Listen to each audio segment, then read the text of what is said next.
Bentornati al appuntamento con le previsioni meteo. Un flusso atlantico si attiva proprio sull'Europa occidentale e attenzione perché porterà un indebolimento dell'alta pressione anche sui nostri settori.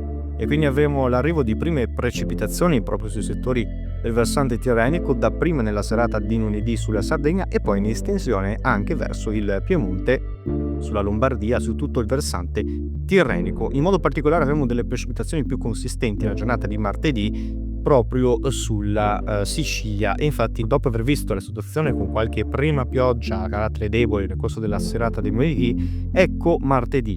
Come vedete le precipitazioni saranno più consistenti sulla Liguria e sul Cunese, pensate, quindi anche sul Basso Piemonte e sulla Sardegna, specie sul comparto orientale lungo la fascia tirrenica. Quindi le aree più colpite saranno queste, e con rischio di temporali anche forti, con rischio di nubifragi associati soprattutto sulla Sicilia centro-occidentale. Qualche debole precipitazione arriverà entro la serata anche sul Triveneto, sul comparto adriatico, ma comunque a carattere locale. Per quanto riguarda quindi la stazionalità di questa depressione, porterà solo l'arrivo di questo fronte instabile, comunque rapido, con l'anticiclone anomalo e permanente che stazionerà sull'Europa centro-orientale.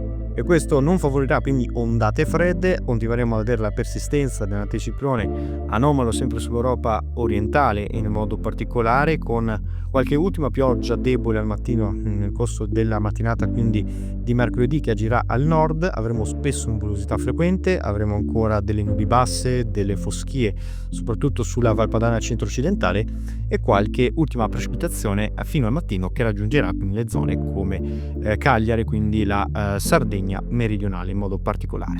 Questo causa l'azione di un minimo depressionale sul Nord Africa che stazionerà e porterà anche nella giornata di giovedì delle precipitazioni che potranno anche arrivare fino alle zone della Sardegna meridionale, e quindi proprio sull'isola avremo possibilità nel corso delle ore pomeridiane e serali di qualche piovasco in arrivo, mentre i rovesci continuano a stazionare in modo frequente sul Nord Africa e con una nuova discesa, comunque seppur rapida e temporanea, di questo flusso instabile atlantico proprio dai settori dell'Europa occidentale. Nel mentre si espanderà continuamente l'anticiclone, sempre anomalo sull'Europa centro-orientale, che in quanto riguarda poi la giornata di venerdì si prevede, secondo gli ultimi aggiornamenti, la possibilità di frequenti rovesci e temperature sempre sopra la media stagionale per quanto riguarda le zone meridionali. Qui toccheremo ancora i 18-20 gradi, pensate, lecito attendersi un possibile peggioramento dalla serata di venerdì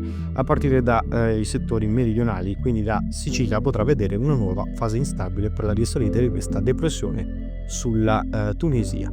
Ne riparleremo ovviamente perché si intravede comunque una maggiore dinamicità proprio nel corso della prossima settimana e addirittura nel periodo fino a Natale, con questa creazione di una palude barica. Quindi avremo l'inserimento di più depressioni stazionarie proprio sul Mediterraneo, che potranno quindi portare l'arrivo di più piogge al centro e al sud Italia, mentre saranno sempre meno invece al nord, con scarsa probabilità, essendo che si andrà a creare questo blocco ad omega, un classico anticiclone stazionario sulla Norvegia, quindi su tutto quanto il nord Europa. Da capire se avremo infiltrazioni fredde entro la fine del mese, ma è ancora poco definita questa tendenza e poco chiara. Ci risentiamo ai prossimi aggiornamenti meteo.